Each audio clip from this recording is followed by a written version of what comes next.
In today's video, I'm going to teach you how to send voicemail drops with GoHighLevel tutorial. By the end, you'll have a simple workflow that automatically drops a pre-recorded voicemail when a contact meets your criteria.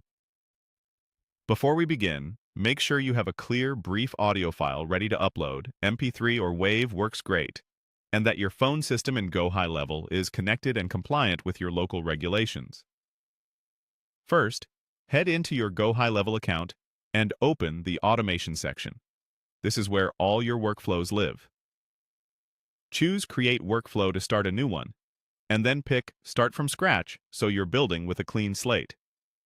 Starting from scratch keeps things simple and avoids any preloaded logic you don't need. Now, add the condition that will kick off the voicemail. Click Add New Trigger, then choose Contact Tag as the trigger type. Tags are powerful because they let you start this workflow whenever a contact gets labeled in any part of your system. In the tag field, type voicemail or the exact tag you plan to use.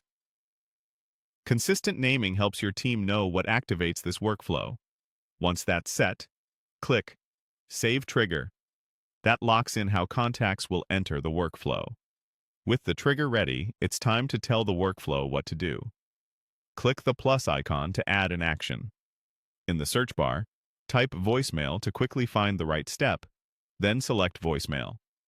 This action is what creates a ringless voicemail drop, delivering your message without making the phone ring. It's a great way to follow up without interrupting someone's day. Next, attach your audio. Click Add Attachments, then choose Upload from System to select the file from your computer. Pick a recording that's friendly, under 30 seconds if possible, and specific about the reason for your call. Mention who you are, why you're reaching out, and one clear next step, like replying to a text or visiting a link you'll send separately. Keep it human. No robotic pauses or filler. When your file is attached, click Save Action. That's it for the build. At this point, anytime a contact gets the voicemail tag, the workflow will drop your recording to their voicemail box automatically. A few quick tips before you roll it out broadly. Use a test contact to confirm audio quality and timing. Keep your caller ID consistent, and only target people who have given proper permission. Also, consider how contacts receive the tag, through a form, a pipeline change, or a manual update, so the logic stays clean and predictable. You're now set up to send voicemail drops with GoHighLevel. Thanks for watching,